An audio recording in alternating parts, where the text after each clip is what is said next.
Last month, I tried seasoning my cast iron burners in the oven, and it was a huge fail. Let me tell you what I learned about the mistakes I was making and the right way to properly season your cast iron burners or even your cast iron pots and pans. Recently, I cleaned my cast iron burners on my stove, and I decided they were looking kind of shabby and dull. So I decided I was going to add some shine back to them by re-seasoning my cast iron burners. And I made some pretty big mistakes right off the bat when I did this. The first mistake was assuming that vegetable oil would be a good choice for seasoning my cast iron burners.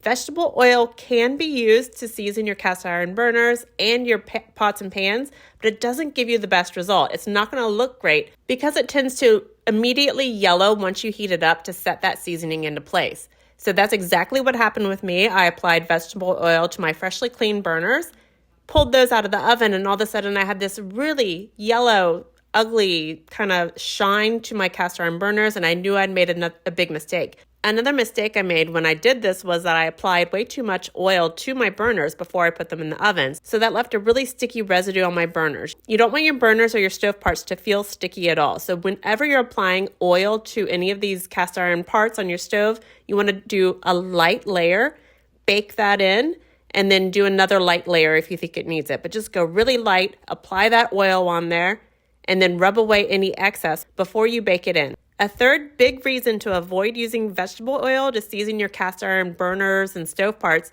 is that it has a kind of a low smoke point, and you need to heat up that oil to around 400 to 450 degrees to harden it on your parts. So when I was baking those stove parts in my oven for 1 hour at 425 degrees, it was really smelling up my entire house. You couldn't visibly see smoke, but you could kind of feel smoke was in the air. You could tell it was soaking into the entire house, making everything in the house stink. My family was getting annoyed with me.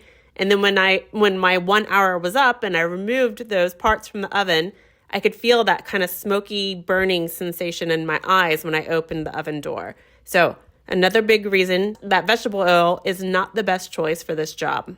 And the fourth problem with using vegetable oil to season your cast iron stove parts is that it's less durable than more popular methods like using grapeseed oil or avocado oil, or even Crisco is going to last longer when it comes to protecting those parts from rust and even looking better long term. So I've already just mentioned 3 of these, but here is a look at some of the best ways that you can season your cast iron stove parts, your burners, and even your pots and pans in your home, and how they hold up. So here's a comparison chart of all the different oils. Flaxseed oil, grapeseed oil, avocado oil, refined canola oil, and Crisco can all be used in a better way than vegetable oil for seasoning your cast iron stove parts. The one thing that you always have to be really aware of is that when you're doing this, you're going to have to remove all of the excess oil. So you want to do thin layers and bake that in at 400 degrees in the oven for about an hour.